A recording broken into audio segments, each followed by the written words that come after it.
প্রিয় দর্শক, অন্য মঞ্চের আলাপচারিতায় আপনাদের সকলকে আমন্ত্রণ জানাচ্ছি। প্রিয় বন্ধুরা, প্রীতি, সালাম এবং শুভেচ্ছা নেবেন। 3 দিনের সফর শেষে আজ বাংলাদেশ ছেড়েছেন ভারতে মার্কিন রাষ্ট্রদূত এবং মধ্য ও দক্ষিণ এশিয়ায় ডোনাল্ড ট্রাম্পের বিশেষ দূত সার্জিও গোর। গত বৃহস্পতিবার 30শে জুলাই বাংলাদেশে এসেছেন সার্জিও গোর। তিনি প্রথমে মিটিং করেছেন আমাদের পররাষ্ট্রমন্ত্রী ডক্টর খলিলুর রহমানের সাথে। সেই মিটিংয়ে প্রধানমন্ত্রীর পররাষ্ট্র বিষয়ক উপদেষ্টা মিস্টার হুমায়ুন কবিরও ছিলেন।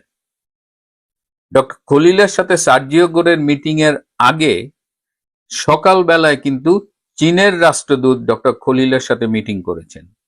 তারপরে পাকিস্তানের রাষ্ট্রদূত ডক্টর খলিলের সাথে মিটিং করেছেন এবং সন্ধ্যায় 6:30টার দিকে রাষ্ট্রীয় অতিথি ভবন পদ্মায় ডক্টর খলিল মিটিং করেছেন সার্জিও গোরের সাথে। চীনের রাষ্ট্রদূত সকালে মিটিং করে বলেছেন যে কোনো কারণে আমেরিকা যদি রোহিঙ্গাদের জন্য ফান্ডিং বন্ধ করে দেয় তাহলে চীন ওই অ্যামাউন্টটা ফান্ড করবে। ডক্টর খলিলের সাথে সার্জিও গোরের মিটিংটাকে আমি কখনোই গুরুত্ব দেইনি, কারণ আমার কাছে এই মিটিংটাকে মনে হয়েছে যে প্রভুর সাথে ভৃত্যের মিটিং। এই মিটিংটির শুরুতেই সার্জিও গোর বলেছেন যে এই যে সম্প্রতি চায়নার সাথে যে এমওইউ গুলো সাইন করা হয়েছে, চায়নার সাথে যে করিডোর নিয়ে আলোচনা করা হয়েছে, সবকিছু বাতিল করতে হবে। এবং ডক্টর খলিল বলেছেন ওকে, এখন থেকে এগুলো ডিপ ফ্রিজে চলে গেল। একদম ডিপ ফ্রিজ শব্দ দুটো তিনি ইউজ করেছেন। ইন্টারেস্টিংলি এই মিটিং এর পরে একটা ডিনার এবং একটা কালচারাল প্রোগ্রাম হওয়ার কথা ছিল। ডিনারটা প্রথমে প্ল্যান ছিল যে পদ্মাতেই হবে, পরবর্তীতে যে নাম্বার অফ অ্যাটেন্ডেন্টস এত বেশি হয়ে গেছে যে সেখানে সেটা পরে শিফট করে চীন মৈত্রী আন্তর্জাতিক সম্মেলন কেন্দ্রে নেওয়া হয়েছে। কিন্তু শেষ মুহূর্তে এই ডিনার এবং কালচারাল মিটিংটা বন্ধ করা হয়। আমি দুদিন আগে ফেসবুকে বলেছিলাম যে সার্জিও গোরের যে স্কেজুল সেটা ব্যাপক ওলটপালট হচ্ছে, ডিনার স্থগিত হয়ে গেছে। তখন দেখলাম দু একজন মন্তব্য করেছিলেন যে আমি গুজব ছড়াচ্ছি। যারা এই মন্তব্যগুলো করেন তারা কি আসলেই বাস্তব কোনো খবর খোঁজ নিয়ে মন্তব্যগুলো করেন, নাকি আমি যা বলবো তার বিরোধিতা করতে হবে? কেন এই ডিনার ক্যান্সেল হয়েছে? এই ডিনারে 282 জন আমন্ত্রিত অতিথি ছিলেন এবং তার মধ্যে ডক্টর ইউনূসের প্রত্যেকটা উপদেষ্টা ছিলেন যারা বাংলাদেশে আছে, ইনক্লুডিং ডক্টর ইউনূস। তো এটি ক্ষুব্ধ করেছে সার্জিও গোরকে। সার্জিও গোর জানতে চেয়েছেন যে বর্তমান সরকার কি ডক্টর ইউনূস সরকারের এক্সটেনশন কিনা, ডক্টর ইউনূসের প্রত্যেকটা উপদেষ্টা কেন এখানে আসবে, including doctor Yunus. Doctor Yunus 5 মিনিটের জন্য হলেও সার্জিও গোরের সাথে মিটিং করবার জন্য এমন কোনো চেষ্টা নাই যে সে করে নাই। এর জন্য সে সর্বোচ্চ চেষ্টা করেও ব্যর্থ হয়েছে এবং শেষমেশ সে ধারণা করেছিল যে অন্তত ডিনারে তো সার্জিও গোরের সাথে দেখা হবে এবং সার্জিও গোরের সাথে একটা ছবি ইনুস সেন্টারের জন্য, ইনুস গং এর জন্য খুব দরকার ছিল। কিন্তু সার্জিও গোর সচেতন ভাবে ডক্টর ইনুসকে এড়িয়ে গেছে। ডক্টর ইনুস আমেরিকার পাপেট যারা বলেন, তিনি বর্তমান প্রশাসনের পাপেট নয়। তিনি ডেমোক্রেটদের কারো কারো খাতিরের লোক হতে পারে, কিন্তু বর্তমান ট্রাম্প প্রশাসনে তার অবস্থা খুব বেশি ভালো না। তো ডক্টর খলিল পরবর্তীতে আপনারা দেখেছেন যে সংবাদ সম্মেলনে তাকে যে প্রশ্নই করা হয়েছে যে এই আলোচনা হয়েছে না, এই আলোচনা হয়েছে না, ওই আলোচনা হয়েছে না, কিন্তু তিনি যে যতক্ষণ মিটিং করেছেন প্রচন্ড ধমকের ভেতরে ছিলেন এবং তিনি জি হুজুর করছি করছি করছি। এবং সেখানে হুমায়ুন কবির বলেছেন যে সেখানে আওয়ামী লীগ নিয়ে আলোচনা হয়নি, আওয়ামী লীগ নাকি অপ্রাসঙ্গিক। ওই মিটিং এ কি আওয়ামী লীগ নিয়ে আসলে আলোচনা হবার কথা? ডক্টর খলিল কিংবা হুমায়ুন কবির এরা কারা? আওয়ামী লীগের রাজনৈতিক নিষেধাজ্ঞা থাকবে কিনা কার্যক্রমের উপরে সেই সিদ্ধান্ত দেবার ক্ষমতা কি খলিল বা হুমায়ুন কবিরের আছে? সার্জিও গোরের কি এই বোধটুকু নেই যে এখানে আলোচনাগুলো হয় না? আওয়ামী লীগের সাবের হোসেন চৌধুরীর সাথে সার্জিও গোরের মিটিং হয়েছে রেডিসন ব্লুতে, গতকাল মিটিং হয়েছে এবং মিটিং এর পর সাবের হোসেন চৌধুরী রাতটা ওই হোটেলেই কাটিয়েছেন।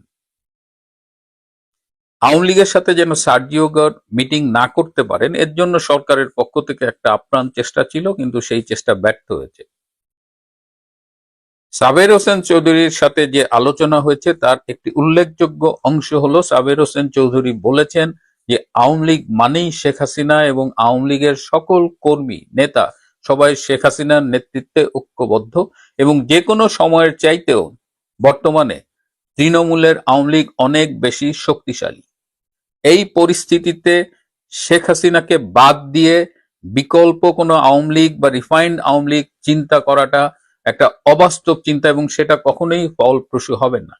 সাবের হোসেন চৌধুরী এটাও বলেন যে আমি ব্যক্তিগতভাবে শেখ হাসিনার সাথে এক টেবিলে ভাত খেয়েছি, তার সাথে কাজ করেছি এবং আমি জানি যে তিনি মানুষ হিসেবে কত মহান এবং নেতা হিসেবে কত ভালো এবং বর্তমানে শেখ হাসিনার নেতৃত্বে আওয়ামী লীগ ঐক্যবদ্ধ। এই আওয়ামী লীগের কার্যক্রমের যে উপর যে নিষেধাজ্ঞা সেটি যদি প্রত্যাহার না করা হয়, আওয়ামী লীগকে যদি রাজনীতি করতে না দেওয়া হয়, তাহলে বাংলাদেশে যে অস্থিতিশীলতার সৃষ্টি হবে এবং তার পরিণতিতে বাংলাদেশ আগামীতে হয়তো আফগানিস্তান বা সিরিয়ার মতো একটি অস্থিতিশীল দেশে পরিণত হবে। এবং বর্তমানে শেখ হাসিনাকে বাদ দিয়ে আওয়ামী লীগকে বাদ দিয়ে যদি রাজনীতির চেষ্টা করা হয়, তাহলে এই দেশ আগামী ৩০ থেকে ৫০ বছরে আর স্থিতিশীল হবে না। সার্জিও গোরের সাথে ভারতের রাষ্ট্রদূত দীনেশ ত্রিবেদীর মিটিং হয়েছে। সকালে সার্জিও গোর গতকাল আমেরিকান এম্বাসিতে তিনি সাংবাদিকদের সাথে মিটিং করেছেন। তিনি বর্তমান আইনমন্ত্রী মিস্টার আসাদের সাথে মিটিং করেছেন। তারপরে তার কক্সবাজারে রোহিঙ্গাদের সাথে মিটিং করবার কথা ছিল, কিন্তু তিনি দূতাবাসের মিটিংগুলো সেরে দীনেশ ত্রিবেদীর সাথে প্রায় ২.৫ ঘন্টার একটি মিটিং করেছেন এবং সেই মিটিংয়ে অত্যন্ত গুরুত্বপূর্ণ আলোচনা হয়েছে। আপনারা জানেন যে আমেরিকা এবং ভারতের মধ্যে যে বাণিজ্য চুক্তিটি সব ফাইনাল হওয়ার পরেও ভারত সাইন করেনি, এর অন্যতম কারণ হলো বাংলাদেশ ইস্যুতে আমেরিকা এবং ভারতের এখনো সব বিষয়ে মতানৈক্য প্রতিষ্ঠিত হয়নি। সো গতকালকের মিটিং এ মূলত ইন্দো প্যাসিফিক রিজিয়নের সিকিউরিটি নিয়ে আলোচনা হয়েছে এবং সার্জিও গোর মেনেছেন যে তারা মিয়ানমারকে নিয়ে যেভাবে ভাবছেন করিডোর করবেন, ফ্লোটিং ব্রিজ করবেন, এই জায়গা থেকে তারা সরে আসতে চান। তারা ভারতের সাথে মিলেমিশে এই মিয়ানমার ইস্যুতে ডিল করতে চান। এছাড়া বাংলাদেশ ইস্যুতেও দীনেশ ত্রিবেদীর সাথে সার্জিও গোরের আলোচনা হয়েছে এবং যেটি আমরা প্রায় বলি যে ভারতের চোখে বাংলাদেশকে দেখতে চায় আমেরিকা, অনেকটা সেই লক্ষ্যেই আলোচনা হয়েছে। এই মিটিং এর পরে গতকালই দীনেশ ত্রিবেদী দিল্লির উদ্দেশ্যে ঢাকা ত্যাগ করেছেন। একটা ইন্টারেস্টিং মিটিং এর কথা আপনাদের বলি। সার্জিও গোর গতকাল সকালে আমেরিকান এম্বাসিতে মিটিং করেছেন। তো সেখানে যারা মিটিং করেছেন দাঁড়িয়ে কথা বলেছেন এবং তাদের বলা ছিল যে সার্জিও গোরের সাথে হ্যান্ডশেক করা যাবে না। ন্যাচারালি হেলথ পারপাজে হয়তো এই সতর্কতা। তো সেখানে সার্জিও গোর আলাপ প্রসঙ্গে সার্জিও গোরকে অনেক প্রশংসা করা হয়েছে, বলা হয়েছে। সার্জিও গোরের ব্যাকগ্রাউন্ড আপনারা জানেন, তার বয়স অ্যারাউন্ড 39। তিনি জর্জ ওয়াশিংটন ইউনিভার্সিটিতে পড়েছেন পলিটিক্যাল সায়েন্স এবং ইন্টারন্যাশনাল অ্যাফেয়ার্সে এবং তিনি একজন সফল ব্যবসায়ী, ট্রাম্পের অত্যন্ত ঘনিষ্ঠ।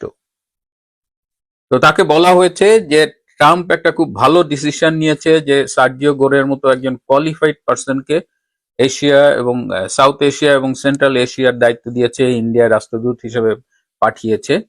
তো তাকে তিনি বলেছেন যে বর্তমানে বাংলাদেশে যে অবস্থা চলছে তাতে এখানে স্থিতিশীলতা, রাজনৈতিক স্থিতিশীলতা, সামাজিক স্থিতিশীলতা এগুলো নেই। ফলশ্রুতিতে এই অঞ্চলে বিনিয়োগ করাটা অনেকটাই ঝুঁকিপূর্ণ। এমনকি যারা অলরেডি বিনিয়োগ করেছেন তারাও কিন্তু তাদের বিনিয়োগ নিয়ে শঙ্কিত। বর্তমান বাংলাদেশে যে 2 বছর আগের 5 অগস্ট রেজিম চেঞ্জ হয়েছিল সেই প্রসঙ্গটিতেও আসে এবং সেখানে সার্জিও গোর নিজে বলেছেন যে আমেরিকা এই রেজিম চেঞ্জে জড়িত ছিল না, এটা যদি বলা হয় তাহলে সেটা সম্পূর্ণ সত্য নয়। এমনকি মাইক বেন্স হ্যাকার কার্লসন তারাও কিন্তু তাদের পডকাস্টে বলেছেন যে ডিপ স্টেটের ইনভলভমেন্ট ছিল, তারা প্রচুর বাজেট স্পেন্ড করেছে, বিশেষ করে 2018 থেকেই তারা শেখ হাসিনাকে ক্ষমতাচ্যুত করবার জন্য নানানভাবে চেষ্টা করেছে। তো সেটি সার্জিও গোর গতকাল তার কথায় স্বীকার করেছেন, এবং সার্জিও গোরকে বলা হয়েছে যে ইংল্যান্ডে যদি লেবার এবং কনজারভেটিভ পার্টি বা আমেরিকায় যদি ডেমোক্রেটদের বাদ দিয়ে রিপাবলিকান পার্টি বা ইন্ডিয়ায় বিজেপি যদি কংগ্রেসকে বাদ দিয়ে রাজনীতি করতে চায়, তাহলে কি সেখানে স্থিতিশীলতা থাকবে না গণতন্ত্র প্রতিষ্ঠিত হবে? সার্জিও গোর স্বীকার করেছেন যে সেক্ষেত্রে অবশ্যই গণতন্ত্র চাপের মুখে পড়বে। তখন তাকে বলা হয় যে বাংলাদেশে যে দুটো রাজনৈতিক দল আছে, আওয়ামী লীগ এবং অ্যান্টি আওয়ামী লীগ, তখন সার্জিও গোর বলেন আবার একটু বলুন তো রাজনৈতিক দলগুলোর নাম। তখন বলা হয় যে বাংলাদেশের রাজনীতি আসলে দুই ভাগে বিভক্ত, একটা অংশ আওয়ামী লীগ আর একটা সবাই মিলে অ্যান্টি আওয়ামী লীগ। তো আওয়ামী লীগকে বাদ দিয়ে যদি বাংলাদেশে রাজনৈতিক স্থিতিশীলতার কথা ভাবা হয়, তাহলে সেটা কি আসলেই সম্ভব কিনা। এবং সেখানেও সার্জিও গোর এগ্রি করেন যে সেক্ষেত্রেও বাংলাদেশের ডেমোক্রেসি চাপের মধ্যে পড়বে, এবং এই পরিস্থিতিতে এখানে কে বিনিয়োগ করতে আসবে। এবং সার্জিও গোর মেনে নেন যে বাংলাদেশে আসলে একটা ইনক্লুসিভ পলিটিক্যাল এনভায়রনমেন্ট থাকা উচিত। এবং এই যার কথা বললাম তার সাথে কথা বলে সার্জিও গোর এতটাই প্লিজ রয়েছে যে তিনি হ্যান্ডশেক করবার জন্য হাত বাড়িয়ে দিয়েছিলেন। তখন এই লোকটি বলেছেন যে আমাদের তো হ্যান্ডশেক করতে মানা করেছে। তো তিনি তখন নিজেই হাত বাড়িয়ে হ্যান্ডশেক করে পিঠ চাপড়ে দিয়ে তার সাথে সেখানে যে দূতাবাসের অন্য কর্মকর্তা ছিলেন, একজন বাঙালি তরুণী, তাকে বলেছেন যে ওর ডিটেলস রেখে দাও, ওর সাথে আমাদের মাঝে মধ্যে যোগাযোগ করতে হবে। এই হলো সার্জিও গোরের মিটিং। সর্বশেষ তিনি প্রধানমন্ত্রী তারেক রহমানের সাথে মিটিং করেছে, 45 মিনিটের মতো মিটিং। সেখানে 20 মিনিট মোটামুটি একতরফা ভাবে সার্জিও গোর কথা বলেছেন, এবং সেই মিটিং থেকে 3টি ফোন কল করা হয়েছে। সার্জিও গোর করেছেন, একটা ফোন কল করেছেন ট্রাম্পকে, আরেকটা করেছেন পররাষ্ট্রমন্ত্রী মার্কো রুবিওকে, আরেকজন করেছেন ব্যবসায়ী, আমেরিকান ব্যবসায়ী, যিনি বাংলাদেশ আমেরিকা চেম্বারের সম্ভবত প্রেসিডেন্ট। সেখানে Tarique Rahman yes sir, yes sir, yes sir করেছেন। সুতরাং এই টোটাল সার্জিও গোর, এবং পরবর্তীতে তিনি যে রোহিঙ্গাদের সাথে দেখা করতে গেছেন দীনেশ ত্রিবেদীর মিটিং এর পরে, তার যাওয়ার কথা ছিল মিলিটারি এয়ারক্রাফটে, কিন্তু শেষ মুহূর্তে তিনি মিলিটারি এয়ারক্রাফটে যাননি। তিনি স্বাচ্ছন্দ্য বোধ করেননি, এবং ইউএস বাংলার একটা প্লেন তারা চার্টার করে তারা কক্সবাজারে গিয়েছেন, এবং কক্সবাজারে সেই পেকুয়া উপজেলায় গিয়েছেন, যেখানে বর্তমানে প্রয়াত মোস্তফা মাঝির একটা হোটেল ছিল, এবং আমি আপনাদের অনেকবার এই পেকুয়া বাজারের কথা বলেছি। তো সব মিলিয়ে সরকারের প্রতি কিন্তু সার্জিও গোরের খুব স্পেসিফিক মেসেজ ছিল, লাইক আইনের শাসনের ঘাটতি। আইনমন্ত্রীকে তো আইসিটি নিয়ে কথা বলা হয়েছে, বাংলাদেশের এই বিচারহীনতা, মব জাস্টিস, সবকিছু কিন্তু আইন মন্ত্রীর সাথে আলোচনা হয়েছে। চীনের বিনিয়োগ, এই দেশে চীনের তৎপরতা, সবকিছু নিয়ে তাদের ক্ষোভ জানিয়ে গেছে, এবং খলিল কথা দিয়েছেন যে চীনের সাথে তারা এই সব এমওইউ বাতিল করবেন। এই সফরের মধ্য দিয়ে তারেক রহমানের সরকার কিন্তু ব্যাপকভাবে চাপে পড়লো, এবং আওয়ামী লীগ ও আমেরিকার সম্পর্ক যে উন্নত হচ্ছে, যেটা আমি দিল্লিতে গিয়েও শুনে এসেছিলাম, সেটি এই সফরেও কিন্তু আরো স্টাবলিশড হলো। অত্যন্ত অন্তরঙ্গ পরিবেশে তিনি সাবের হোসেন চৌধুরীর সাথে মিটিং করেছেন, সংবাদকর্মীদের সাথে মিটিং করেছেন। তিনি নিজে শুনেছেন কিভাবে কোনো দলের সাথে সম্পৃক্ত না হওয়া সত্ত্বেও সাংবাদিকরা ক্ষতিগ্রস্ত হয়েছেন, তাদের বাবাকে জেলে নেওয়া হয়েছে, তাদের ব্যবসা প্রতিষ্ঠান ভেঙে দেওয়া হয়েছে।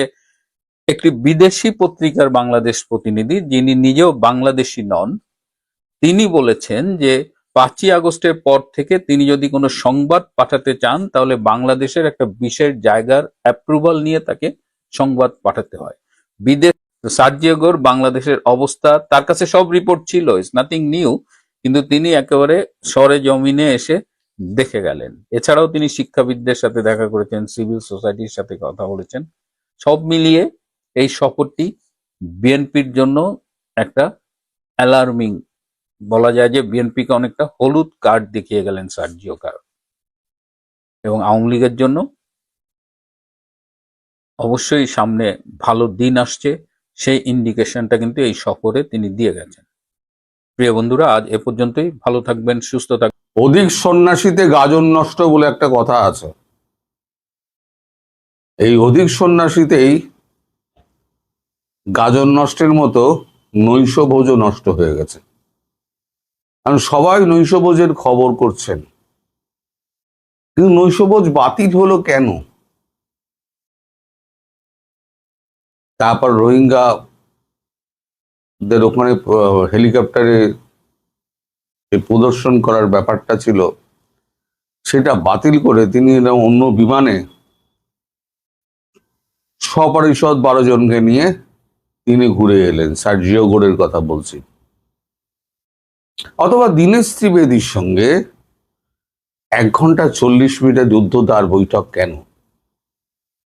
বা তারেক রহমানের সঙ্গে কি কথাবার্তা হলো এবং তারেক রহমান কি বললেন? এবং ভারত এবং বাংলাদেশ এবং চীনের মধ্যে যে সমঝোতাপত্র বা চুক্তি স্বাক্ষরিত হয়েছিল, তারই বা কি দশা হলো এই সার্জিও গোরের ভিজিটের পর, পুরোটাই আমি ব্যাখ্যা করব। একদম যা যা হয়েছে আমি পুরোটাই আপনাদের বলবো। দয়া করে ভিডিওটা শেষ অবধি দেখবেন, আমার অনুরোধ রইল। শুরু করছি আমি সার্জিও গোরের নৈশভোজ বাতিল। এখন নৈশভোজ কার সঙ্গে ছিল? সার্জিও গোরের সঙ্গে খলিলুর রহমানের। তার সঙ্গে খলিলুর রহমান সার্জিও গোরের যে সাঙ্গপাঙ্গ, আমি তো বলেছি যে ক্লোজ ডোর মিটিং মানেই সেটা একজন থাকবে তার কোনো মানে নেই। 12 জন, তার সেক্রেটারি ফেক্রেটারি সব মিলে 12 জন উপস্থিত। ওদিকে আমাদের খলিলুর রহমান তিনি কি করেছেন? তিনি বিএনপি থেকে, এনসিপি থেকে, ইউনূসের দলের লোক, তারপর এলি তেলি গাঙ্গুরাম, যাকে পেরেছেন তাকে নেমন্তন্ন করে নৈশভোজে ডেকে পাঠিয়েছেন। যে আমার কত হ্যাডম দেখো, আমি তোমাদের মার্কিন রাষ্ট্রদূতের সঙ্গে আমি তোমাদের বসিয়ে দিচ্ছি। এখন মার্কিন রাষ্ট্রদূত তো মার্কিন রাষ্ট্রদূত, মার্কিন নীতি অনুযায়ী চলেন। তিনি প্রথম এই দৃশ্য দেখে খলিলুর রহমানকে একান্তে ডেকে নিয়ে গিয়ে বলেন যে নৈশভোজটা হচ্ছে আপনার সঙ্গে, আপনার পরিবার বা আপনার দল, আপনার সমর্থক, আপনার দেশের লোকের সঙ্গে কিন্তু আমার বৈঠক নয়। 1-to-1 বৈঠক মানে আপনার বিদেশি বিদেশ মন্ত্রকের যে সমস্ত প্রতিনিধি আছে তারা থাকবেন, আমার বিদেশ মন্ত্রকের প্রতিনিধি যারা রয়েছেন তারা থাকবেন, এর বাইরে কারোতে থাকার কথা নয়। ঠিক আছে, চলুন আগে আমরা বৈঠকটা শেষ করে নিই বলে একটা আলাদা কামরায় নিজেরা চলে যান 12 জন প্রতিনিধি সহ। আর ওই যে আপনার একজন উপদেষ্টা আছে না, তাই কিন্তু ঢুকতে দেওয়া হয়নি, এটাও শুনে রাখুন। তা সেখানে আমি যা যা বলেছিলাম, যে যে প্রশ্নগুলো উত্থাপিত হবে, ঠিক সেই প্রশ্নগুলোই উত্থাপিত হয়েছে। চীনের সঙ্গে চুক্তি, তুর্কির সঙ্গে চুক্তি, এখানে ড্রোন কারখানা, অস্ত্র কারখানা, চীনকে মংলা ভোট দেওয়া, চীনের রাষ্ট্রদূতের সঙ্গে গোপনে দহরম মহরম, তারপরেতে আরাকান মানবিক করিডোর, সেটা ব্যাপারে ব্যবস্থা না নিয়ে উনি চীনের করিডোর নিয়ে ওনারা পড়েছেন। এ বিস্তর ঝাড় খেয়েছে, ঝাড় মানে বিস্তর ঝাড় খেয়েছে। বিস্তর ঝাড় খাওয়ার পর তিনি বলেন যে আমার প্রথম হচ্ছে সময় অভাব, অফিসিয়ালি যেটা বলেন আমার সময়ের অভাব এবং খাবারের আমার কিছু রেস্ট্রিকশন আছে বলে আমি নৈশ ভোজটা বাতিল করার সিদ্ধান্ত নিয়েছি বলে উনি বেরিয়ে যান। এর পরবর্তী প্রতিক্রিয়া হচ্ছে খলিলুর রহমানের, যেটা আপনারা দেখেছেন, সবকিছুতেই না। আসলে হ্যাঁ বলার তো কোনো জায়গা নেই। উনি কি বলতে পারবেন যে আমায় বলে বলে 6 মেরেছেন? পুরো বসিয়ে রেখে আক্ষরিক অর্থে যদি বলেন আপনি, ঠাস ঠাস করে চড়ানো, ঠাস ঠাস করে চড়িয়েছেন। এটা গেল প্রথম নিদর্শন। তারপর হচ্ছে আমাদের দীনেশ ত্রিবেদী, তার সঙ্গে 1 ঘন্টা 40 মিনিটের একটা বৈঠক, রুদ্ধদ্বার বৈঠক। সেই বৈঠকে তিনি এটা স্বীকার করেছেন দীনেশ ত্রিবেদীর কাছে যে মার্কিন যুক্তরাষ্ট্র আগে যে চোখে দেখতো বাংলাদেশকে এবং যেভাবে শুনেছিল আওয়ামী লীগ সম্পর্কে, মানে যে সমস্ত খবর তাদের কাছে গেছিল সেগুলো কিছুটা সত্য, বাকিটা সর্বৈব মিথ্যা। এখন ভারত এবং মার্কিন যুক্তরাষ্ট্র দুজনেই একই চোখে বাংলাদেশকে দেখবে। আপনাকে যে এখানে বসানো, আপনাকে মন্ত্রী পদমর্যাদায় নিয়ে